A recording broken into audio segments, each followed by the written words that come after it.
BBC News, Westminster. Well, let's talk some of this through with Greene, who's an independent Eurozone economist and is with us now. Thanks for being with us here on BBC News. So that OECD forecast of slowing growth in the Eurozone to just, what, 0.3%, is that the way you see it?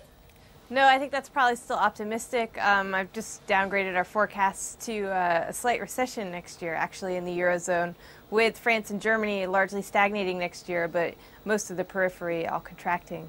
OK, so you're even more pessimistic than the OECD, and that then is bad news for the UK in terms of trying to export anything to Europe.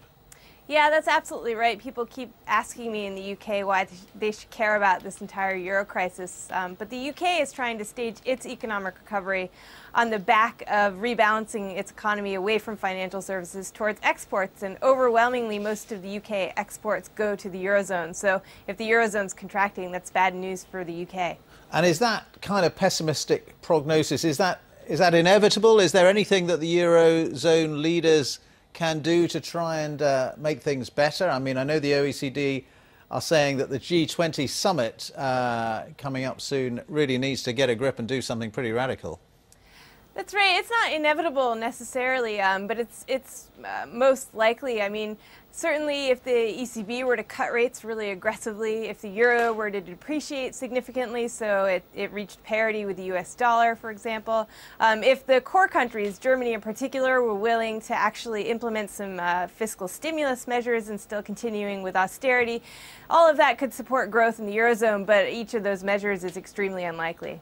So low growth or stagnation really for the next year or so. And how do you see it beyond that? Is that just going to continue for years, or is that too hard to tell to project that far ahead? I actually think it will be worse beyond next year. I think that this EU package was designed to buy a year's worth of time to support Spain and Italy in the markets. And at the end of around 12 months, as this big leveraged bailout, the EFSF, runs out of money, and Spain and Italy look to return to the markets unaided, I don't think that they'll be able to. So I think probably towards the end of 2012, we'll see Greece restructuring its debt again. And to regain competitiveness, the only way other than to go through 10 years of recession/depression would be to leave the Eurozone, reissue the drachma, regain competitiveness quickly. And I think that after that, when Spain and Italy try to return to the markets and aren't able to, they may well follow Greece's model.